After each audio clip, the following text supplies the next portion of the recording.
Hello friend, welcome back to KG online platform.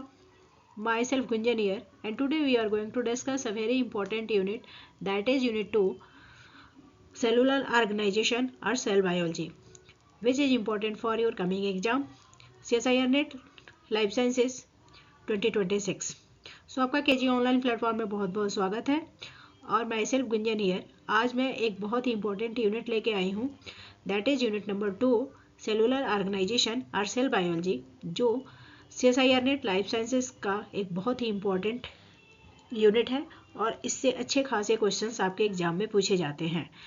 तो ये जो यूनिट है सेलुलर ऑर्गेनाइजेशन, वो आपके CSIR NET 2026, then GATE, excel, BET, DBT GRF, ICMR GRF and ARS NET सबके लिए, देन BSc MSc जो भी एंट्रेंस एग्जाम है उसके लिए बहुत बहुत यूजफुल है, क्योंकि जो टॉपिक मैं आज टच करूँगी उससे most of the time questions पूछे जाते हैं और ये आपके कमिंग एग्जाम के लिए बहुत बहुत इंपॉर्टेंट होने वाले हैं।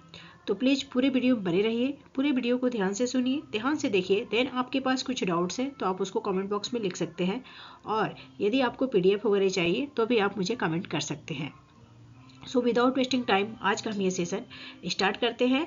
Let's start.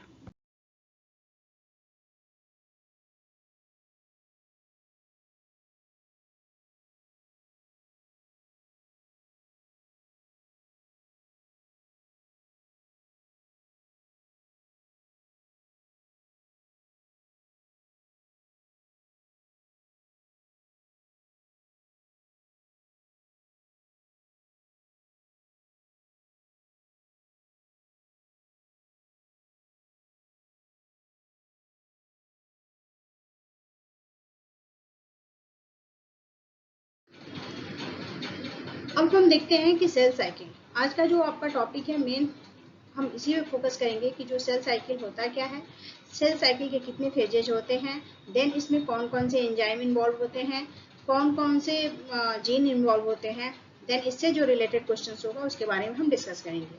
सो जो सेल साइकिल है, this is very important topic for your examination point of view, क्योंकि इससे फ्रीक्वेंटली क्वेश्चंस पूछते हैं। So cell divide into new cell through the series of events that take place in steps. आपको पता है कि किसी भी ऑर्गेनिज्म को यदि हम जीरो से लेके और उसका लास्ट स्टेज तक देखें तो उसमें हर स्टेज में क्या होता है, डेवलपमेंट होता है। उसके हर स्टेज में क्या होते हैं, डेवलपमेंट होते हैं, और साथ ही साथ उसमें ग्रोथ भी होता है। तो आपको पता है कि एक पर्टिकुलर सेल जो होता है वो डिवाइड करके टिश्यू से ऑर्गन से ऑर्गन सिस्टम का फॉर्मेशन करता है। So this is the simple sequences, और ये आपको पहले से ही पता है, क्योंकि जो ये चीज़ें हैं मुझे बताने की ज़रूरत नहीं है, आपको ऑलरेडी पता है कि जब तक सेल नहीं बनेगा, सेल से टिश्यू नहीं बनेंगे, और टिश्यू से ऑर्गन नहीं बनेगा, और ऑर्गन से ऑर्गन सिस्टम नहीं बनेगा, तब तक आपका जो है सेल का या किसी भी ऑर्गेनिज्म का पूरे तरीके से डेवलपमेंट नहीं होगा, राइट। तो यहाँ पे हम सेल साइकिल पढ़ेंगे, क्योंकि सेल साइकिल एक इवेंट है जो एज ए सीक्वेंस के फॉर्म में टेक प्लेस होता है, तो उसके बारे में हम डिस्कशन कर रहे हैं। तो यहाँ पे है कि cell divided into new cells through a series of event that take place by steps, right. Cell divided into new cell through a series of event that take place in a space. तो फिर उसके बाद जो है यहाँ पे The product formed in each round replicate the process in the next round. जो भी प्रोडक्ट बनता है उसको नेक्स्ट राउंड में पहुंचने के लिए डुप्लीकेशन की जरूरत पड़ती है, या ग्रोथ की जरूरत पड़ती है, एंड डेवलपमेंट की जरूरत पड़ती है। जब तक वो अपना पहला स्टेज कंप्लीट नहीं करेगा तब तक वो दूसरे साइकिल में एंटर नहीं कर पाएगा। आपने देखा होगा कि जो बच्चा है, जब भी किसी बच्चे का डेवलपमेंट होता है तो पहले वो छोटा सा बेबी रहता है, 2 मंथ्स का रहता है, फिर 3 मंथ, फिर 6 मंथ, फिर 1 ईयर का होता है, फिर 2 ईयर्स का होता है, ऐसे करके वो अपने स्टेज को क्रॉस करता है। उसी तरह से हम यहाँ पे एक छोटे से सेल की बात कर रहे हैं कि उसमें क्या क्या फेजेज हो सकती हैं। So a cell cycle is this a sequences of event that a cell goes through as its grow and divided to produce new cell.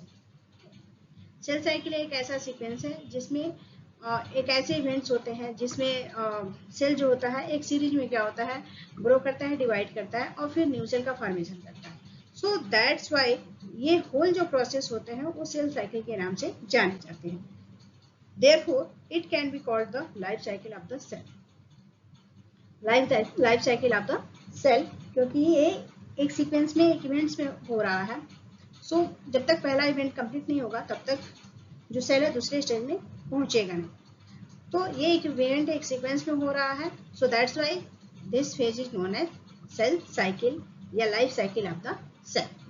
तो ये एक छोटा सा डेफिनेशन था जो बेसिक था, मुझे लगा कि बताना चाहिए. That's why I am explaining this. So आप यहाँ पे देख सकते हो कि ये सेल साइकिल है, राइट. सो G1 से G2, G2 से G1 यस, G2 M. ये तो रेस्टिंग फेज होता है. यहाँ पे जो भी सेल है वो प्रिपेयर होते हैं. देन G1 में आपका ग्रोथ एंड डीएनए का सिंथेसिस होता है. देन S में डीएनए का रेप्लिकेशन होता है. देन G2 के लिए, G2 पे जो है जो भी सेल्स हैं वो माइटोसिस के लिए तैयार होते हैं. एंड देन उसके बाद सेम फेज में पहुंचते हैं तो वहाँ जो सेल होता है वो डिवाइड करना शुरू कर देता है. नाउ मूविंग टू नेक्स्ट, आपका है अगला phases of the cell cycle. अब इसमें हम देखते हैं कि जो सेल साइकिल के फेजेज क्या क्या हैं.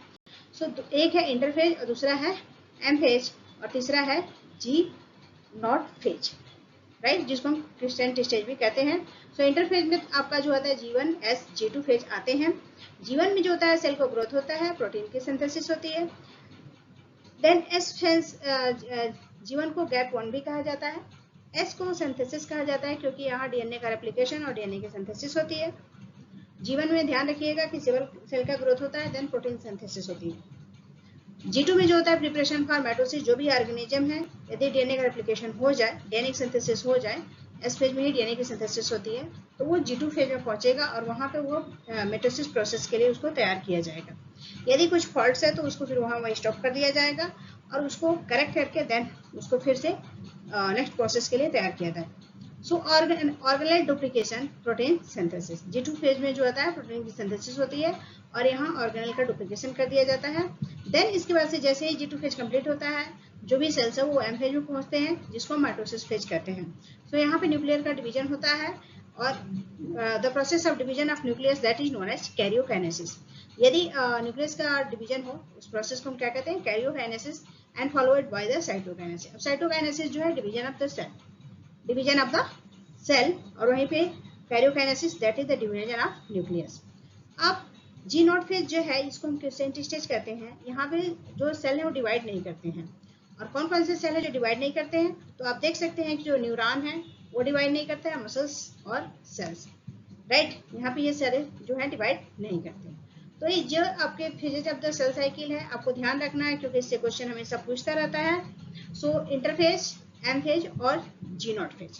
इंटरफेज में तुम्हारा G1 S G2, यहीं पे जो एम फेज है वहाँ पे आपके जिसको शॉर्ट में हम मैप्ड कहते हैं, एनाफेज, प्रोफेज, मेटाफेज, एनाफेज और टेलोफेज. और यहाँ पे न्यूक्लियर का डिवीजन होता है. देन जी नॉट फेज जो होता है क्रिस्टेंट स्टेज होते हैं. यहाँ पे जो मसल्स और सेल्स जो होते हैं वो डिवाइड नहीं होते हैं. आई होप ये कंसेप्ट आपका क्लियर होगा. Now moving to next point, आपका अगला है रेगुलेशन ऑफ सेल साइकिल. अब आपने देखा कि जो सेल साइकिल क्या होता है, सेल के फेजेस क्या होते हैं. जाहिर सी बात है कि ये चीज होने के बाद से उसमें रेगुलेशन कैसा होता है और कौन कौन से एंजाइम इन्वॉल्व होते हैं इसके बारे में हम डिस्कस कर लेते हैं. सो CDKS प्लस साइक्लिन, यहाँ पे जो है साइक्लिन डिपेंडेंट काइनेज या CDK एंजाइम है और cyclin control the check point. ये जो चेक पॉइंट है उसको वो क्या करते हैं, कंट्रोल करते हैं, ये दोनों मिलके. तो G1 चेक पॉइंट जो होता है जिसको रिस्ट्रिक्शन पॉइंट कहते हैं, check cell size, nutrients, DNA damage.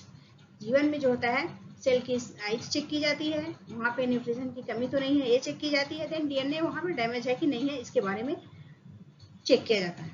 Then आपका जो G2 चेक पॉइंट है वहाँ पे डीएनए का रेप्लिकेशन जो होता है वो कंप्लीट हो जाता है. तो एम फेज में पहुंचने से पहले यहाँ पे इंश्योर कर लिया जाता है कि जो डीएनए है उसका रेप्लिकेशन पूरे तरीके से कंप्लीट हुआ है कि नहीं. देन जैसे ही रेप्लिकेशन प्रोसेस कंप्लीट होता है उसको एम फेज के लिए तैयार कर दिया जाता है. एम मेटाफेज चेक पॉइंट जिसको हम स्पाइंडल चेक पॉइंट करते हैं और यहाँ पे ensure proper chromosome attach to the spindle fibre. अब डीएनए का एप्लीकेशन हो गया तो जाहिर सी बात है कि जो क्रोमोसोम है उसमें कुछ फाइबर्स लाइक स्ट्रक्चर निकलेंगे जिसको हम कहते हैं स्पाइंडल, और यही इंश्योर करता है कि जो क्रोमोसोम है वो स्पाइंडल फाइबर से अटैच है कि नहीं, राइट। यदि वो अच्छे तरीके से नहीं अटैच होंगे तो जाहिर सी बात है वो ब्रेक डाउन हो जाएगा या कहीं रास्ते में रह जाएगा। आपको पता है कि कोई भी सामान कैरी करने से पहले आप उसको प्रॉपर वे में क्या करते हो, बैग में या किसी चीज में रखते हो, देन उसको टाई करते हो। अब ये आपका है regulation of the cell cycle, जिसमें G1, G2 और M होते हैं, और ये किसके बेसिस पे काम करता है, ये CDK और साइक्लिन के बेसिस पे वर्क करता है। अब इसमें के रेगुलेटर क्या है, जो यहाँ पे P53 जो जीन है वो ट्यूमर सप्रेसर जीन कहलाता है। ये सेल साइकिल को अरेस्ट करता है यदि डीएनए डैमेज हुआ तो। यहाँ पे ये इसको वर्क करने नहीं देगा। P53 क्या होगा, P21 को क्या करेगा, एक्टिवेट करेगा, उसको बोलेगा कि यहाँ पे जो डीएनए है वो डैमेज है, आप सेल साइकिल को क्या कीजिए, स्टॉप कर दीजिए। देन आरबी है रेटिनोब्लास्टोमा प्रोटीन कहा जाता है, inhibit the cell cycle progression until the phosphorylated, और ये सेल साइकिल के प्रोग्रेशन को रोके रखता है जब तक फॉस्फोराइलेशन प्रोसेस कंप्लीट ना हो जाए। तो ये दो मेन है जो आपके सेल रेगुलेशन में वर्क करते हैं, इस चीज को ध्यान में रख लीजिएगा, this is very important point. Now moving to next point, आपका अगला है एंटीअपोप्टोटिक। एंटीअपोप्टोटिक जो है PCL2 और PCL-XL है, जो एंटीअपोप्टोटिक के फॉर्म में वर्क करता है। जैसे वहाँ पे देख रहे हैं आपने सप्रेसर जीन होते हैं, जिन सप्रेसर जीन होते हैं, उसी तरह से यहाँ पे एंटीअपोप्टोटिक जीन भी होते हैं जो है BCL2 एंड BCL-XL। प्रोअपोप्टोटिक जीन में जो होता है बैक्स हो गया, बैक हो गया एंड वैड हो गया। P53 जो है induce the apoptosis if DNA damage is irreversible. यहाँ पे जो है एपोप्टोसिस को इंड्यूस करता है कि डीएनए डैमेज है कि नहीं, यदि डैमेज है तो सेल साइकिल स्टॉप हो जाएगी, फर्दर वो वर्क नहीं करेगी। अब आप यहाँ पे देख सकते हो कि थोड़ा सा हम क्विक रिवीजन कैसे कर सकते हैं। माइटोसिस में क्या होता है कि आपको पता है कि G1S and G2 phases complete होने के बाद से उसको एम फेज में भेजा जाता है। तो माइटोसिस में क्यों भेजा जाता है, क्योंकि वहाँ पे जो प्रोफेज, मेटाफेज, एनाफेज और टेलोफेज में जो प्रोसेस है वो कंप्लीट हो सके। म्योसिस सेकंड फर्स्ट में जो होता है हेमोलोगस पेयर सेपरेट होते हैं, माइटोसिस सेकंड में सिस्टर क्रोमैटिड्स का सेपरेशन होता है। This is very important point for your examination point of view. So meiosis 1 जो है होमोलोगस पेयर आपको सेपरेट करता है, वहीं म्योसिस सेकंड जो है तो सिस्टर क्रोमैटिड्स को अलग करता है। एपोप्टोसिस की बात कर लिया जाए तो यहाँ पे सेल के अंदर कोई इन्फ्लेमेशन नहीं होगा, कैस्पेस एक्टिवेशन नहीं होगा और फाइगोसाइटोसिस नहीं होगा, यानी यदि एपोप्टोसिस प्रोसेस है तो ये सारी चीजें इवेंट नहीं होती। Now moving to next point, आपका अगला है, अब हम देखें कि सेल क्या होता है, सेल साइकिल फेजेज क्या है, सेल साइकिल रेगुलेशन कैसे होता है। तो उसके बेसिस पे मैं यहाँ पे कुछ क्वेश्चंस लेके आई हूँ जो आपके एग्जाम के बेसिस पे बनाया गया है, एग्जाम पॉइंट ऑफ व्यू को ध्यान में रखते हुए इसको फ्रेज किया गया है। सो सेल साइकिल और चेक पॉइंट पे देख लेते हैं कि कैसे क्वेश्चन पूछे जाते हैं। A mutation in the gene encoding the P53 would most likely lead to, अभी हमने बताया था कि P53 क्या होता है, जीन सेपरेशन जीन है। यदि उसने देखा कि डीएनए रेप्लिकेशन प्रोसेस में कुछ दिक्कत है तो वो क्या करेगा, नेक्स्ट साइकिल को स्टॉप कर देगा, सेल को आगे नहीं भेजने देगा। So uncontrolled cell propagation, premature apoptosis, enhance the DNA repair and cell cycle arrest G1। So यहाँ पे है अनकंट्रोल्ड सेल प्रोपगेशन, या कहता है कि जो कंट्रोल का प्रोपगेशन प्रोसेस है तो उसको वो क्या करता है, रोकता है। Now P53 is the tumour suppressor, it loss lead to the uncontrolled division. ये जो है ट्यूमर सप्रेसर जीन है और अनकंट्रोल्ड डिवीजन को लीड नहीं कर पाता है। Now moving to next question, आपका अगला क्वेश्चन है during which phase of the cell cycle cyclin D most active. अब ये कह रहा है कि साइकिल प्रोसेस के किस during which phase of the cell cycle, cell cycle के कौन से फेज में साइक्लिन डी जो होता है मोस्ट एक्टिव होता है। ऑप्शन ए है G1, option B S, option C G2 and option G2M। So correct answer है ऑप्शन